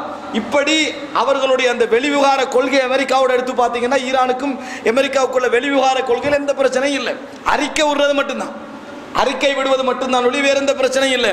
இந்த அறிக்கைகளுக்கு பின்னால் உண்மையாகவே எதிர்ப்பு காட்டுகிறார்களா அல்லது அமெரிக்கா இங்க வரவழைச்சா தான் இதுல பலவிதமான அரசியல் லாபம் இருக்கிறதா என்பதெல்லாம் எம்மால் தீர்மானிக்க முடியாத விஷயங்கள். உடனடியாக முடிவுக்கு வரவே நினைக்கக்கூடாது. இன்றைக்கு காலையில் பேப்பரை பார்த்துட்டு அன்றைக்கு இதான் முடிவு என்று சொல்கிற பிரச்சனை அல்ல இது. இதில் நிதானமாக இருக்க வேண்டும். இந்த விஷயத்தில் அவர்களுக்காக பிரார்த்திப்பதோடு நம்ம நின்று கொள்ள வேண்டும். அவர்களுக்கு உதவி செய்வத வழி இருந்து அது செய்ய வேண்டிய தீர்ப்பு சொல்வதற்கு தூய இஸ்லாமிய ஆட்சியை நோக்கிய ஒரு பிரயாணம் என்று சொல்வதற்கெல்லாம் எனது முடியாது என்பதை நாங்கள் புரிந்து கொள்ள வேண்டும். அன்புள்ள சகோதரர்களே, கடைசியாக ஒரு செய்தியை இந்த இடத்திலே நான் ஞாபகப்படுத்துகிறேன். எப்பொழுதும் அநியாயக்காரர்களுக்கு எதிரான போராட்டத்தையும் அநியாயம் இழைக்கப்படுகின்ற மக்களுக்கு எதிரான போராட்டத்தையும் இஸ்லாம் ஆதரிக்கிறது. குர்ஆனிலே அல்லாஹ் தஆலா சொல்கிறான், சூரா நிசா 75-76வது வசனம், வமாலக்கும், என்ன நடந்தது உங்களுக்கு, லா துகாத்திலூன ஃபீ சபீலில்லாஹ், அல்லாஹ்வுடைய பாதையில் யுத்தம் செய்யாமல் இருக்கிறீர்கள், வல் முஸ்ததஅஃபீன மினர் ரிஜாலி வன் நிசா வல் வில்தானி அல்லதீன யகூலூன ரப்பனா அக்ரிஜ்னா மின் ஹாதிஹில் கரியத்தித் தாலிமி அஹ்லுஹா, பலகீனப்பட்டவர்கள், சிறுவர்கள், வயோதிபர்கள், பெண்கள் எல்லோரும், யா அல்லாஹ், இந்த அநியாயக்காரனான இந்த கிராமத்தில் இருந்து, அநியாயமான ஆட்சி செய்யக்கூடிய இந்த ஊரில் இருந்து எங்களை வெளியேற்றுவாயாக என்று பிரார்த்தித்துக் கொண்டிருக்கிறார்களே, அவர்கள் விஷயத்தில் அல்லாஹ்வுடைய பாதையில் போராடாமல் இருக்க உங்களுக்கு என்ன நடந்தது என்று அல்லாஹ் தஆலா கேட்கிறான். அது என்ன சொல்கிறது? பலகீனப்பட்ட மக்களுக்கு சார்பாக என்ன செய்ய வேண்டும், போராட்டம் நடத்த வேண்டும் என்று அல்லாஹ் தஆலா சொல்லி காட்டுகிறான். அவர்களுடைய பிரார்த்தனை அல்லாஹ் தஆலா சொல்லுகின்ற பொழுது, வஜஅல்னா மின் லதுன்க வலியன் வஜஅல்னா மின் லதுன்க நஸீரா, உன் பக்கம் இருந்து ஒரு பொறுப்பாளரை, உன் பக்கம் இருந்து ஒரு உதவியாளரை எங்களுக்கு ஆக்கிய அல்லாஹ், நாங்கள் அநியாயம் இழைக்கப்பட்டு கொண்டிருக்கிறோம், எங்களை இந்த ஊரிலிருந்து வெளியாக்கி என்று சொல்லி பிரார்த்திக்கக்கூடிய மக்களுக்கு சார்பாக அல்லாஹ்வுடைய பாதையில் போராடாமல் இருக்க உங்களுக்கு என்ன நடந்தது? இப்போ அநியாயக்காரர்களுக்கு எதிரான போராட்டம் வரவேற்கத்தக்க ஒரு விஷயமே தான். அன்புள்ள சகோதரர்களே, ஒரு செய்தி ரசூலுல்லாஹி ஸல்லல்லாஹு அலைஹி வஸல்லம் சொல்லிவிட்டு போனார்கள். அது இஸ்லாமிய வரலாற்றில் சிரியா ஈராக் விஷயத்தில் பல கட்டங்களில் இஸ்லாமிய அறிஞர்கள் பேசியிருக்கிறார்கள். அந்த அடிப்படையில் இந்த சூழலுக்கும் அது பொருந்தும் என்று நான் நினைக்கிறேன். சஹீஹுல் முஸ்லிமிலே வரக்கூடிய செய்தி 2896வது இலக்கம். ரசூலுல்லாஹி ஸல்லல்லாஹு அலைஹி வஸல்லம் சொன்னதாக அபூ ஹுரைரா ரலியல்லாஹு அன்ஹு அவர்கள் அறிவிக்கிறார்கள், மனஅத்தில் இராக்கு திர்ஹமஹா வ கஃபீஸஹா, இதா மனஅத்தில் இராக்கு திர்ஹமஹா வ கஃபீஸஹா, ஈராக் தனது பொருளாதாரத்தை தடுத்து கொண்டால், ஈராக் தனது பொருளாதாரத்தை சுருக்கி கொண்டால், அது வெளியே வராது விட்டால் அல்லது சுருக்கப்பட்டு விட்டால், முடக்கப்பட்டு விட்டால், வ மனஅத் ஷாமு முதியஹா வ தீனாரஹா, ஷாம் தனது பொருளாதாரத்தை, நாணயத்தை ரசூலுல்லாஹ் சொல்றாங்க, அளவீடுகளை சொல்றாங்க, அதை சுருக்கி கொண்டு முடக்கி கொண்டு விட்டால், அவருடைய பொருளாதாரம் வெளியே வராது விட்டால், வ மனஅத் மிஸ்ர், ஈஜிப்ட் இர்தப்பஹா வ தீனாரஹா, தனது பொருளாதாரத்தை, தனது நாணயங்களை, தனது பொருளாதாரத்தை, அளவுகளை சுருக்கி கொண்டு விட்டால், வ உத்தும் மின் ஹைது பதஅத்தும், எங்கே நீங்க ஆரம்பிச்சீங்களோ அங்கேயே அந்த ஜாகிலியத்துக்கு நீங்கள் திரும்பி போய்விட்டால், வஉத்தும் மின் ஹைது பதஅத்தும் வஉத்தும் மின் ஹைது பதஅத்தும் என்று 3 முறை சொன்னார்கள். ஜாகிலியத்துக்கே நீங்கள் திரும்பி போய்விட்டால், ஜாகிலியத்துக்கே நீங்கள் திரும்பி போய்விட்டால் என்று ரசூலுல்லாஹி ஸல்லல்லாஹு அலைஹி வஸல்லம் அவர்கள் சொல்கிறார்கள். இதை நிறைய இஸ்லாமிய அறிஞர்கள் இது கடைசி காலத்துக்குரிய செய்தி என்று சொன்னார்கள். இதை கடைசி காலத்துக்குரிய செய்தி என்று சொன்னார்கள். இதில் குறிப்பிட்ட 3 பிரதேசங்களை பாருங்க, ஈஜிப்ட், சிரியா, அதே போன்று ஈராக். பொருளாதார நிலையத்தை ரசூல் ஸல்லல்லாஹு அலைஹி வஸல்லம் சொல்கிறார்கள். இதற்கு பல விளக்கங்கள் அளிக்கப்பட்டாலும் பொருளாதார சீர்குலைவு என்பது மட்டுமெனது அந்த செய்தியிலே தெளிவாக விளங்குவதை பார்க்கலாம். இந்த நிலைமை அந்த நாடுகளுக்கு வந்துவிட்டால் ரசூல் ஸல்லல்லாஹு அலைஹி வஸல்லம் அவர்கள் மறுமை நாளை எதிர்பார்ப்பதை சொல்லுகிறார்கள். மறுமை நாளை எதிர்பார்ப்பதை ரசூலுல்லாஹி ஸல்லல்லாஹு அலைஹி வஸல்லம் சொல்லுகிறார்கள் என்று இந்த செய்தி சொல்கிறது. அன்புள்ள சகோதரர்களே, இது போன்ற ஏராளமான செய்திகள் இந்த சிரியாவுடைய, ஈராக்குடைய, ஈஜிப்டுடைய நிலைமைகளுடைய மோசமான தன்மையை முன்னறிவிப்பாக செய்திருப்பதை நாங்கள் பார்க்கிறோம். சில பொழுதுகளில் இப்போது தொடர்ச்சியாக நடந்து வரக்கூடிய ஈராக் பிரச்சனை முடிந்தது. அப்புறம் புரட்சி என்று வந்து ஈஜிப்ட், சிரியா என்று வரக்கூடிய பிரச்சனைகளுக்கும் நபியுடைய இந்த முன்னறிவிப்புக்கும் சம்பந்தம் இருக்கலாம். அல்லாஹ் ரப்புல் ஆலமீன் நாம் காணுகின்ற எமது சூழலில் உள்ள பிரச்சனைகளை சிறந்த முறையில் விளங்கி, சிறந்த முறையில் அவை புரிந்து, சிறந்த முறையில் அந்த விஷயத்தில் நடக்கக்கூடிய மக்களாக அல்லாஹ் ரப்புல் ஆலமீன் என்னையும் உங்களையும் ஆக்கியல் புரிவானாக. எங்கள் சகோதரர்களுக்காக என்றளவு சுஜூதுகளிலே துஆ செய்து அழக்கூடிய மக்களாகும் அல்லாஹ் ரப்புல் ஆலமீன் என்னையும் உங்களையும் ஆக்கியல் புரிவானாக. ஹாதா மா இந்தி வல் இல்மு இந்தல்லாஹ் வ அகூலு கௌலி ஹாதா வ அஸ்தக்ஃபிருல்லாஹ் லி வ லக்கும்.